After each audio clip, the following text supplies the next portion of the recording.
Barbarian es una película del año 2022 dirigida por el norteamericano Zach Cregger y está clasificada dentro del cine de terror. Para hablar de este género cinematográfico, es necesario referirnos a la literatura gótica del siglo XIX, que, según Jaffe Wilson, es una representación ideológica de la relación de clases entre los capitalistas y los trabajadores. Ahora, para hablar de esta relación, es necesario referirnos al neoliberalismo, que es un modelo de políticas socioeconómicas que favorece la empresa privada y aboga por reducir la intervención del Estado en las relaciones económicas, es decir, promover el libre mercado. Partiendo de estas premisas, tiene sentido leer los motivos del gótico, como los monstruos, en clave neoliberal.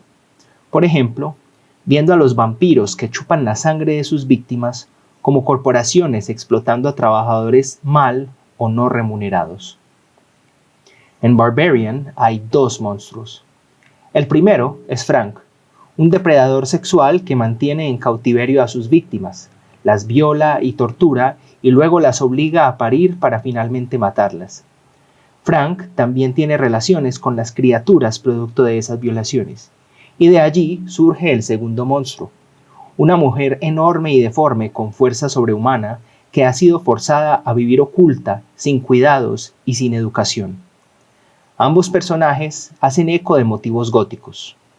La mujer es una abominación creada por un padre indiferente, y además anhela conexiones humanas y emocionales que le han sido negadas por su apariencia y su aislamiento, tal como lo era el monstruo de Frankenstein. ¿Y Frank, acaso llamado así para recordarnos al Dr. Frankenstein? Es un hombre que lleva una vida doble, la de un virtuoso representante de la clase trabajadora norteamericana y, a su vez, la de un depredador sexual, tal como el Dr. Jekyll, que es admirado y querido por su comunidad, pero su otra mitad es Mr. Hyde, el aberrante pseudo-hombre que vive por satisfacer sus apetitos e instintos más violentos. Así, estableciendo la relación de estos personajes con sus referentes góticos, podemos pasar a interpretarlos dentro del marco del neoliberalismo.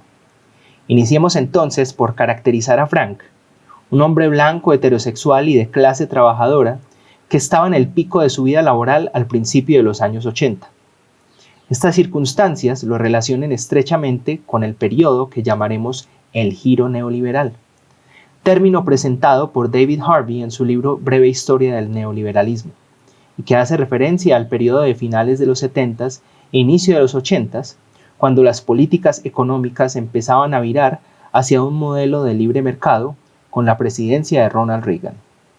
En la película descubrimos que cuando la crisis empieza a afectar el vecindario y los vecinos comienzan a considerar irse, Frank decide quedarse allí. Esto tiene sentido, pues es allí donde puede vivir su otra vida, su vida oculta en el sótano. Esta otra cara de Frank corresponde al lado terrible de la libertad individual por la que aboga el neoliberalismo. Frank emplea sus bienes y su fuerza de trabajo para construir en su casa una estructura secreta de sometimiento y tortura que tiene como fin la acumulación de sus víctimas. Frank, a la vez empresa privada y consumidor, es un abanderado del libre mercado y no quiere que nadie intervenga en sus hábitos de consumo ni en su estilo de vida, por más retorcidos y dañinos que sean. Es natural, entonces, que el producto de los hábitos no regulados de Frank sea una criatura como la mujer monstruosa, que está sometida a condiciones de vida indignas, alienada y confinada en la casa calabozo que su padre construyó. Asimismo, sucede con las clases populares, que deben vivir sin educación, sin garantías de bienestar, sin proyectos vitales claros y sin más prospecto que la supervivencia. Esa acumulación de limitaciones es el detonante de las explosiones de violencia de la mujer monstruosa o de las olas de crimen que se dan en los sectores vulnerables. Así, aquella casa calabozo pasa a ser el escenario donde se dan todas las atrocidades del libre mercado, tal como se albergan todo tipo de horrores en el castillo de Drácula o en el laboratorio del Dr. Jekyll. Es a esa misma casa a la que, décadas después, llegan los otros personajes de la película. La primera que vemos es Tess, la protagonista, una mujer negra de clase media alta, con educación y una prometedora carrera como académica en el sector audiovisual. La casa es ahora un Airbnb, otro monstruo nacido en el libre mercado. Cuando va a ingresar a su alojamiento, se da cuenta de que hubo un error en la aplicación de reservas y que programaron a 2 huéspedes al mismo tiempo. La otra persona que está allí es Keith.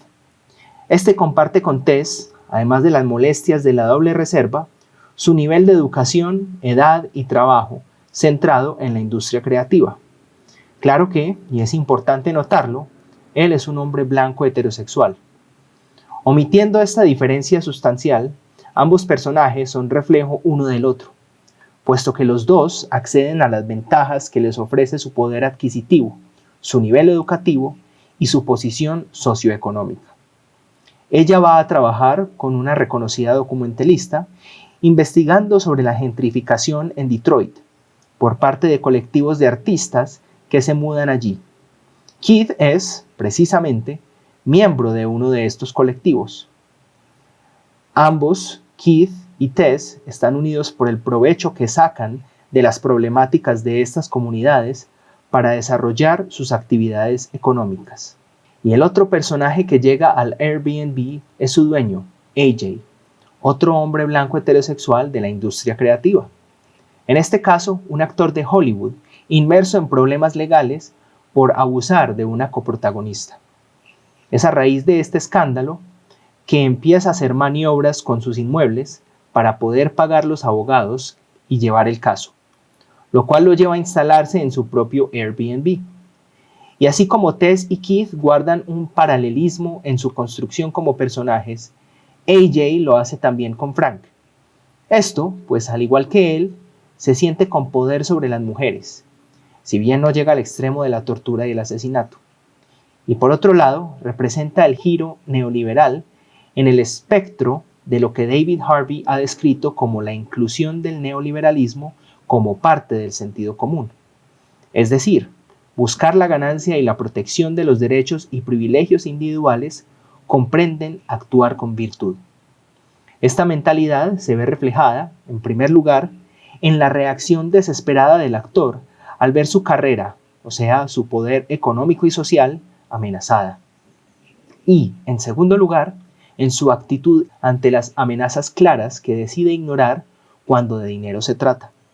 Caso que se da cuando, al descubrir un sótano ensangrentado en su casa, en vez de llamar a la policía, decide más bien medir las dimensiones de la habitación recién descubierta y calcular sus posibles ganancias. Habiendo presentado a los personajes como primer referente de interpretación neoliberal del film, pasemos a otros elementos que guardan una relación simbólica con el giro neoliberal. Se trata de la subversión o inversión de los emblemas del sueño americano, a saber, la familia nuclear que habita en un suburbio, en una casa de cerca blanca, y tiene un automóvil para pasear libremente o viajar al trabajo en la ciudad. Empecemos entonces por el automóvil. Primero el de Tess, que eventualmente es destruido para atacar a la mujer monstruosa. Luego el de Frank, que es empleado para acechar a sus víctimas y comprar los insumos para sus crímenes. Y finalmente, el que usa AJ, un Alfa Romeo con el que pasea alegremente por una autopista de California. Pero este es un vehículo de lujo italiano, circunstancia posible gracias a la apertura económica y opuesta a la consigna Buy American.